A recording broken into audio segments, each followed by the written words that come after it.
What's going on, YouTube? We are going to be doing another knife review here today. Today we're going to be looking at the Centofante Memory by Spyderco. I am not actually sure if this is an actual collaboration between Frank Centofante and Spyderco. Due to the name Memory, I am assuming actually it might be a tribute knife to him. And I'm not sure how many knives. He's done a couple of, I think at least four. I know the Centofanti 1, 2, 3, which was one of the most popular ones. Four that I feel like never caught much steam in terms of collection, and then this knife. There could be a couple other ones out there, but the Memory is by far, the most elaborate and most ornate Centofanti knives in the Spyderco collection. The other ones had like F-Ron handles, maybe G10 handles, integrated clips and lockbacks. So this one is quite different from the other Centofanti models that you see in the Spyderco collection. What you have here is a couple layers of titanium on here. On this display scale, you have a thick piece of titanium with this silver twill carbon fiber scale, that onlay, that's on there, secured by these three screws right here. And then you have a nicely filed back spacer. I'm not sure if that's hand filed or if that's done by machine.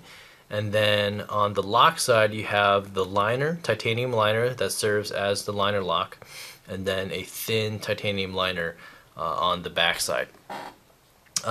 For a clip, you have the standard paramilitary 2 pocket clip, which I think is pretty ugly actually.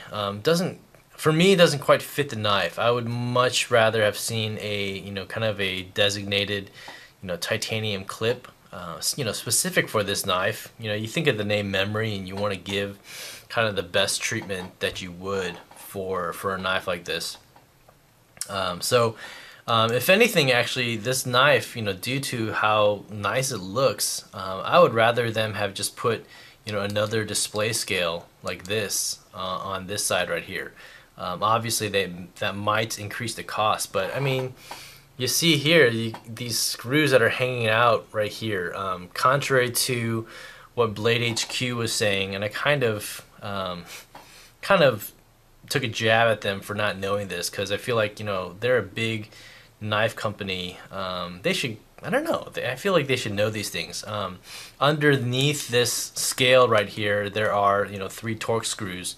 Actually, there are 3. I think they're Phillips head screws, which is kind of odd. But they're Phillips screws underneath here that secure the scales together. And then underneath the pivot, it is a normal Torx screw. So it's not pin construction. The quality of this knife is definitely good, for sure. The blade is a full flat ground, very thin, I think 0.1 inch, maybe even less, of blade stock of VG10. This is obviously, with VG10, typically their knives are going to be made in Seki City, so that's what this one is right here. But very, very nicely ground, full flat ground blade. Internally, looks like you have a very thin, maybe phosphor bronze bushing in here. I haven't stripped the knife completely down because it's very smooth. And then on this side, which is, I don't know what it is and why they do this, but on the Spyderco Lums, the Lum Chinese, which are also made in Seki City, they all have that, one Teflon washer and like a thin bronze washer as well. So it's a very odd, I don't know why they do that. Just have 2 Teflon washers or 2 phosphor bronze washers. It doesn't, to me, it doesn't make sense. Why they would do that. But overall, very smooth knife. When I first traded for this knife, I thought it was going to be extremely small, but doing a quick size comparison, you can see that it's actually a quite good size knife. It's got a 3-inch blade on here, so you can see it's similar to the Insingo here with the 2.9 5-inch blade, and then there's the Burnley, and then a Buck Mayo, which also has a 3-inch blade. All very comparable, you know, on here. Ergonomics on this knife are you know, they're decent. It's a flat blade. So I'm actually just noticing this here. When I grip it like this and squeeze, then that liner lock kind of pulls in because it's got this large cutout. So it pulls in right here and then up and down play. When it's engaged, no play whatsoever. You know, so if I'm holding it here, you know, with this kind of grip, then, you know, as a utility EDC blade, I think it's fine. If I had to use it in a tactical sense, I'm going to be holding it like this, not like this. I'm going to be holding it down here where my finger will naturally fit into this groove right here. And when I squeeze in, again, that liner lock kind of almost actuates the lock, and quite a bit of, you know, up and down right there. So I don't know. I doubt it's going to slip and fail, mainly because the lockup on here is pretty late.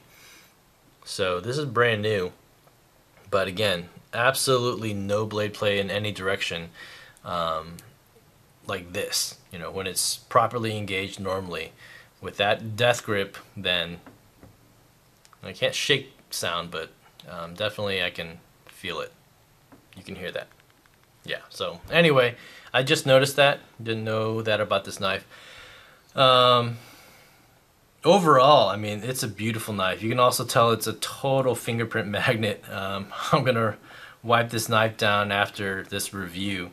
But with this, you know, polished titanium, anodized, you know, this bright blue, almost Carolina blue titanium, and this nicely, not polished blade, but, you know, very finely ground blade. You can see it's a total fingerprint magnet.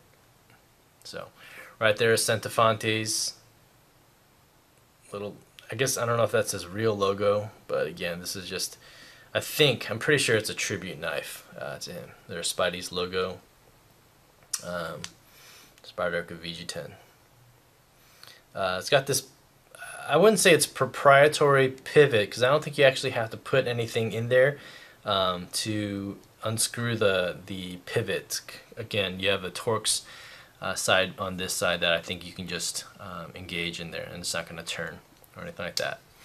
Okay, so again, there's my impressions, thoughts on this Centofante. I have not carried this knife. I don't plan to. I'm planning on selling this knife or trading, so if any of you guys are interested, let me know. This may actually be gone by the time I upload this video. Got a ton of videos just backlogged on my computer that I have to upload. So I'm not sure what this will be in terms of in line for being uploaded. Alright guys, so thanks for guys for watching. It's a Centofante Memory by Spyderco. Let me know what you guys think in the comments down below. Thanks for watching, and I will see you guys on the next vid. Take care. Bye.